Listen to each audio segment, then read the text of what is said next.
Good day. The last couple of hours have seen further confirmation of significant Russian advances in the Bakhmut area, and this seems to be the single most important actual battlefield news from Ukraine at the present time. Now, it seems that the Russians, or rather the Wagner organization, have successfully captured all of the various factories and industrial plants in Bakhmut itself. There's a long list of them provided on various Russian sites. I'm not going to go through it, but anyway, the fact is this is an industrial town, and there were quite a few factories located there, including a sparkling wine factory and, of course, the giant Azom works that I discussed in previous programs. And it seems that the Russians, the Wagner organization, is now in full control of all of them. The industrial plants have been cleared of any remaining Ukrainian troops, and there don't seem to be any significance left in the industrial area. The Russians also, over the last couple of hours, have confirmed that they have captured two railway stations in Bakhmut, Stuki and Bakhmut 1. Now, Bakhmut is an important railway hub. It's at the center of a system of roads and railways that, as I said, have bound together the various parts of Donbass which have been under Ukrainian control. I don't know how many railway stations there are in Bakhmut. It may be that there's more than two. It may be that there's more than those. But in any event, it's now clear that the Russians control at least two of them, and no doubt that they are pressing forward along those. They're pressing forward to capture the remainder. And the Russians also seem to be in control of another big structure called the Metallurg Stadium. This is a different stadium from the Avangard Stadium, which remains under Ukrainian control and which seems to be, to me, to be the one remaining important structure in Bakhmut outside the western suburbs. Now, there's confirmation that the Ukrainians have pulled back, and are now concentrating what forces they still have in the western suburbs of Bakhmut, and that this is now the one area of Bakhmut that they still control. And it seems this area, in the west, is largely residential. That does not mean that it will be easy to capture. As I said, residential areas in Soviet cities often consist of large apartment buildings, these big apartment buildings that I've talked about in the past. But so it could be that this area, this residential area in the west, includes several such big apartment buildings, and it might take a while to clear them. But anyway, for what it's worth, that is where the Ukrainians are now concentrated. And there's also reports that the Russians, the Wagner organization, have now broken into the large village, small town if you prefer, of Bogdanovka. This is one of those villages around Bakhmut, Orehovo, Vasilievka, Ivanivskaya, Khromovo, which have been the center of intense fighting over the last few days. And if they have indeed broken into Bogdanovka, then apparently that will also affect Ukraine's ability to continue to move troops and supplies into Bakhmut. That's already heavily restricted. The roads into Bakhmut, as I said, are now regularly shelled, not just by Russian artillery, but by Russian mortars, and can be reached by Russian anti-tank missiles. And Ukraine has been reduced or obliged to use the open fields and dirt roads to continue to supply its forces in Bakhmut, and this is causing increasing problems. So anyway, we will see what happens at Bogdanovka, and we will see what happens in the rest of Bakhmut over the last couple of days. My sense from what I'm reading is that the Russians, the Wagner organization, have not just captured all of these areas in the center and north and south of Bakhmut, but they've actually fully consolidated their control over these areas, except possibly the Avant-Garde Stadium, and which presumably will be the next important target in the town itself. There might be a period of consolidation before there is a further push to drive the Ukrainians out of the western fringe of Bakhmut that they still control. Now, yesterday I said that that there was a report which I'd read, which claimed that the Russians were already in control of 85% of Bakhmut.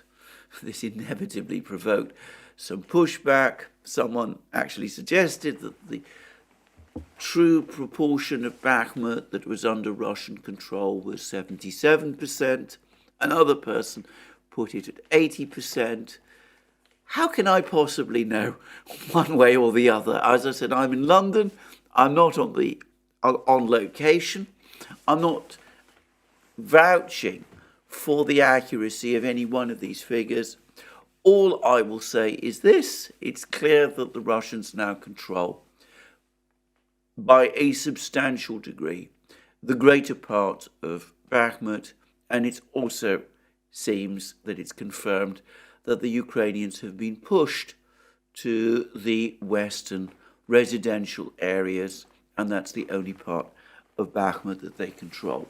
And I've seen it suggested that if the Russians do capture Bogdanovka over the next few days, and for all I know, that is the area where the main fighting is going to take place. I'm not, by the way, claiming that to be the case.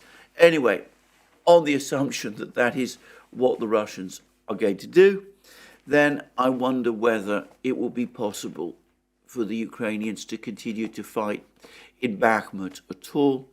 Maybe at that point they will finally make that decision that the time has come to try to pull whatever troops they have left in western Bakhmut out, braving the Russian guns, the crossfire of the Russian guns that, as I said, control the two main roads. Now, what has happened to the counter-offensive in Bakhmut that we were hearing so much about a few weeks ago?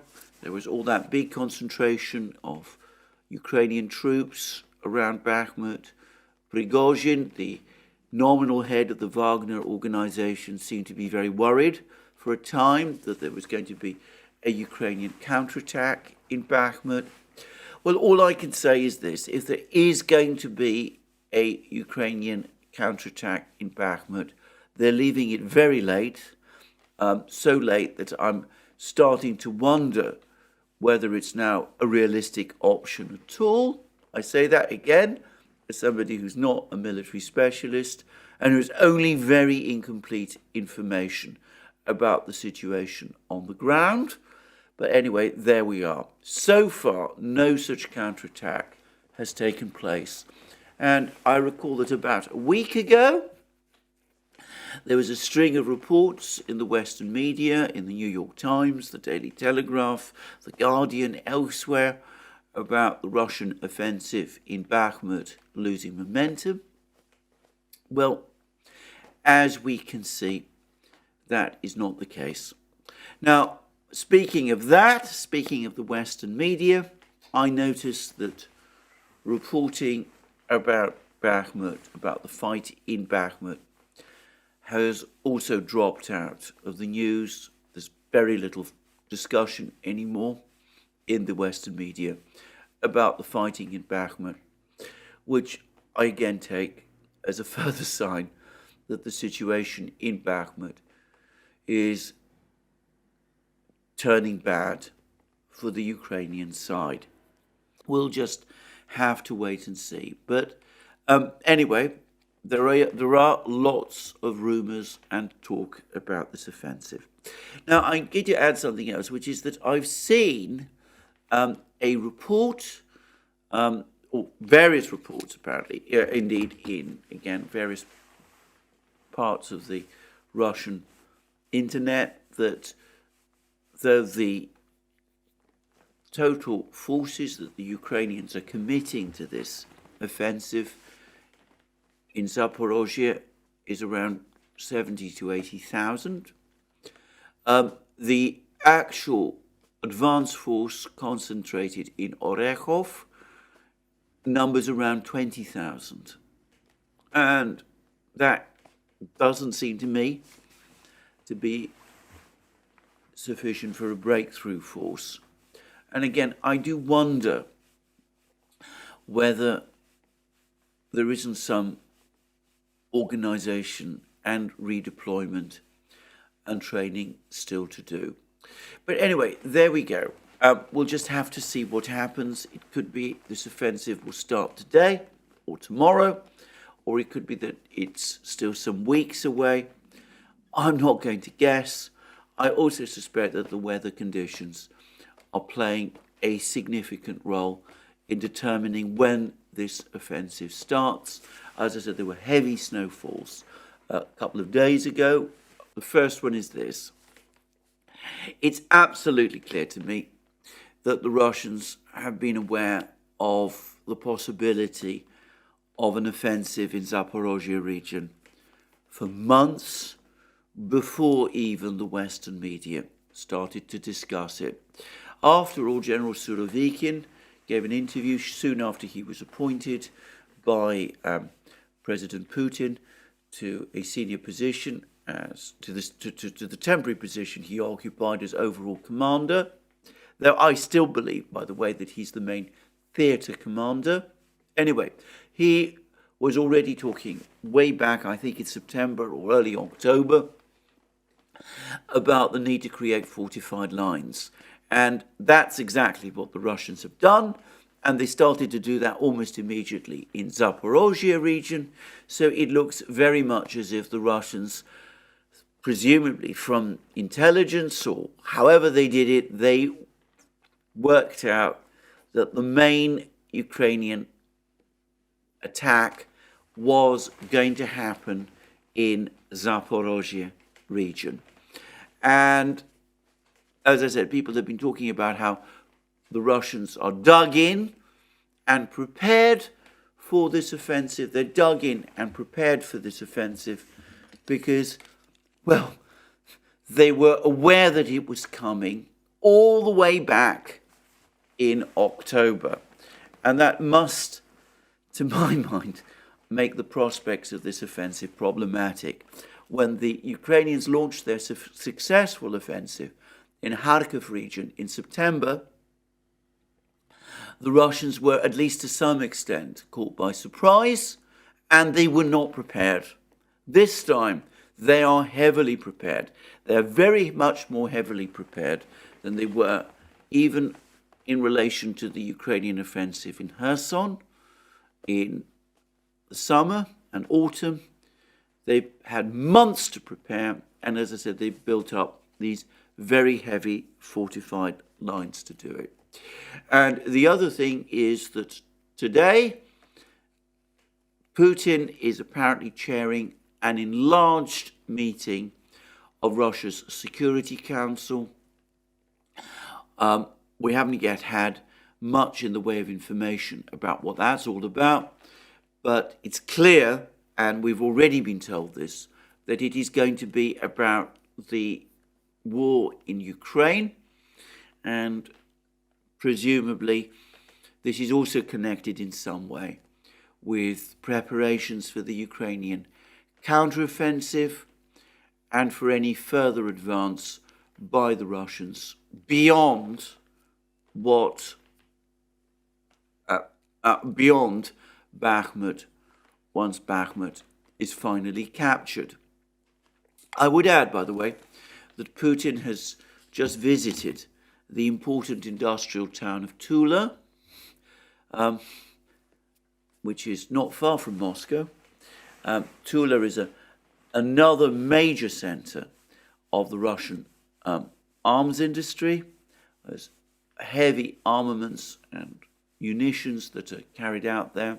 He went and visited some of the factories in Tula, the arms factories in Tula, and no doubt there'll be discussions about weapons production, arms production in Tula and other places at this at this Security Council meeting.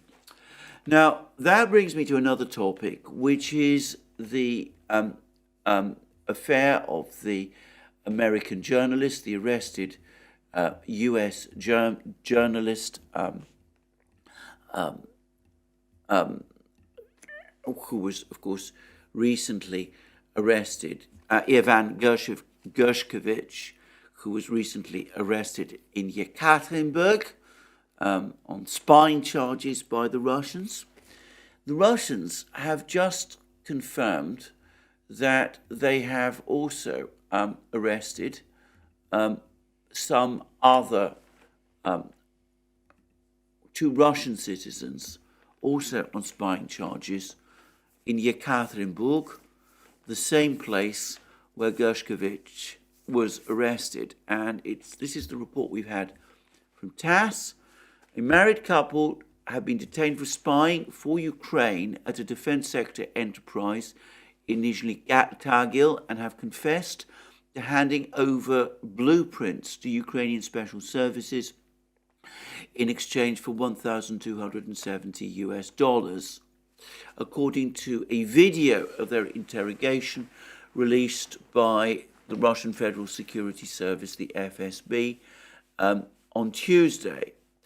And I wonder whether these two arrests are of Gershkovich and of this particular couple are in some way connected, not in the sense of Gershkovich being part of some kind of spying operation involving these people, this couple, but just possibly, just conceivably, to the Russian counter-espionage services, the fact that a US journalist was in Yekaterinburg asking questions about apparently tank production at Nizhny Tagil, at the Uralvagon Zavod factory, and also about Kalibr cruise missile production at the Novator factory, which is also located in Yekaterinburg. That's at least the rumor. At the same time that a Russian couple were apparently being paid by Ukrainian special services to provide blueprints of something that is being produced in Nizhny Tagil. T-90M tanks, perhaps? Who knows? I wonder whether the Russian special services felt that there is some kind of connection and that it's perhaps not just a coincidence that these two events, this journalist, this American journalist, asking those questions and this Ukrainian intelligence operation were going on at the same time. Anyway, just saying. And anyway, we will see. We will see how all of this develops, but no doubt There'll be a discussion. I suspect there will be a discussion of this at the Security Council meeting that Putin is about to chair. And I think it is highly likely that the topic of Gershkovich and what to do with him will also be discussed there. About that, I'm not sure. And if it is discussed, most probably we won't be publicly informed about it. It will be something that will be discussed on the sidelines of this very big meeting. Now, I'm going to finish with this program today with another topic, and it's a big topic, and it's about Russian relations with India. And this all comes now from a series of tweets by the former Indian diplomat, M.K. Bhadrakumar. I've discussed him many times. He's an outstanding blogger.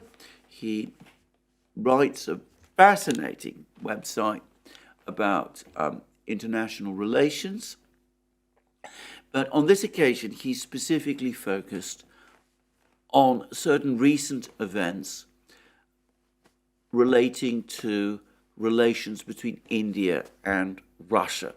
And I'm going to read these tweets. They all follow sequentially upon each other. And they've all been published, by the way, over the last day. They date from the 4th of April. The Modi government apparently got a heads up on the OPEC oil cut. The OPEC decision to cut supply by 1 million barrels per day came just 3 days after Russia's oil tsar, Igor Sechin, one of Putin's closest aides, came to Delhi on a day-long visit to conclude a term agreement on Wednesday. Now, Igor Sechin is an extremely important individual. He is the chief executive officer of Rosneft, Russia's biggest oil company by far, and a state-owned oil company. He's particularly close to Putin. He's also somebody, by the way, with a background in Russia's intelligence and security service. So he's somebody who's close to Putin. He's a powerful man in Russia, both politically and in terms of his central role in the oil industry. He is in some ways and in many respects the key figure in the oil industry in Russia today. And he has just visited Delhi, and he went there to agree an important agreement, and he did that 3 days before the announcement of the oil production cut. And I ought to say that there's now been confirmation that on the eve of the production cut, the Russian and Saudi oil ministers apparently had discussions, so the Russians were indeed kept fully informed and presumably were in agreement with this production cut. Anyway, to continue with what Bhadrakumar says, details have not been divulged, but the pact will now buffet Indian economy from expected volatility in the global oil market. Petroleum Minister A.H. Puri's presence at the signing ceremony, according to the Rosneft press release, hinted at high-level political decision. Most certainly, Sechin met Puri. So we have a meeting. Sechin meets Puri. He's India's petroleum minister. He attended the signing ceremony. And it's apparently intended, the plan is that Russia will supply oil to India, but it will be at a stable price. It will protect India from volatility in terms of shifts, dramatic upward shifts in oil prices, which many people are expecting over the course of this year. And then Badruchev goes on to say this. Interestingly, Russia's security Tsar, Nikolai Patrushev, also happened to be in Delhi on the same day as Sechin at Ajit Doval's. Ajit Doval is Modi's national security advisor's invitation, and was received by Prime Minister Modi. So Patrushev, Putin's national security advisor, secretary of Russia's Security Council, top body which is going to be meeting today. Patrushev, who also, by the way, supervises the work of the Russian intelligence community. He was in India together with Sechin when Sechin agreed this deal with India, this oil deal with India. Almost certainly they travelled together, probably on the same aircraft, that's just a guess. And Patrushev had a meeting with Modi himself. And then the trachoma finishes. Russia has put a firewall around India in troubled times, with the troubled times ahead in the oil market as the United States crosses swords with Saudi Arabia. Now, this is all very interesting. And I have to say, all sorts of pieces, as I said, are moving into place. We've seen China playing a big role over the last few weeks, with Xi Jinping in Moscow and Wang Yi before that in Munich. By the way, on that topic of China, Emmanuel Macron and Ursula von der Leyen are now in Beijing. They're going to meet Xi Jinping. No doubt I will be talking about that in my next program. But anyway, in the meantime, even as all that is going on, we see the Indians also busy at work. And they've just hosted these two powerful men of the Russian leadership, Patrushev, Russia's intelligence Tsar, Putin's national security advisor, the very powerful head of Russia's secretary of Russia's Security Council, one of the key decision makers in Russia, alongside Igor Sechin, perhaps the pivotal figure in Russia's oil industry. And they've come and Badra Kuma says that Russia has placed this firewall around India's energy industry, so that India, whatever happens, prices go up, prices go down, India is guaranteed stable supplies of oil from Russia. And of course, this isn't something that just happens. There's some kind of a larger framework behind all of this. I'm not saying there's been a direct deal done. No doubt, of course, the Indians are going to use more rupees, pay more in rupees for Russian oil, all that kind of thing. But the fact that Modi is meeting with Patrushev suggests some kind of security dimension to all of this as well. Now, all of this, of course, comes shortly after Xi Jinping's visit to Moscow. It seems to me at least plausible that along with all of these meetings, Patrushev will have been briefing Modi about the discussions that took place between Putin and Xi Jinping. And there's growing sense that perhaps at some point over the next few months, the Indians and the Chinese might start to get together as well. I've discussed in previous programs how disillusioned the Indians are becoming with their relationship with the United States, the way in which the United States seems intent, for example, on wrecking the G20 summit meeting due to happen in Delhi in September by insisting on condemnation of Russia at that meeting, which the Indians say isn't going to happen, given that Russia is a member of the G20.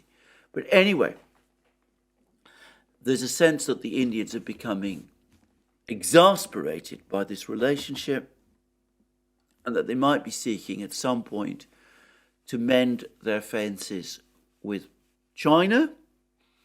And there was, of course, a discussion of this on our latest live stream with Jeffrey Sachs yesterday.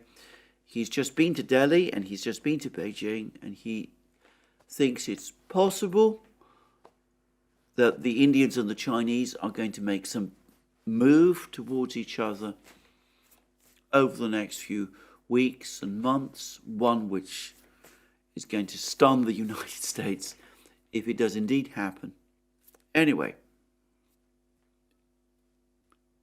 one does wonder whether this meeting between Modi and Patrushev was in part all about that.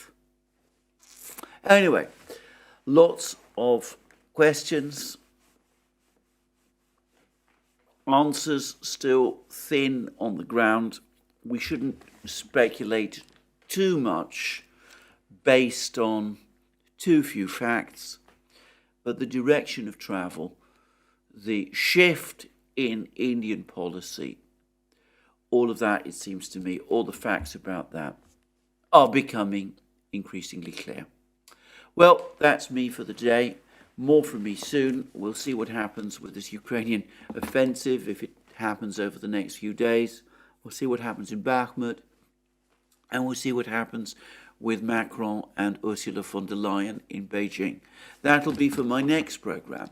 In the meantime, all that remains is for me to wish you a very good day, to remind you that you can find all our programmes on our various platforms, Locals, Rumble, BitChute, Odyssey, Rockfin and Telegram, links under this video. You can also find us on, you can also support our work via Patreon and Subscribestar, links under this video. Don't forget to check out our shop and the great merchandise that you will find there. And last but not least, if you've liked this video, please remember to press the like button and to check your subscription to this channel. Thank you for joining me again today. More from me soon.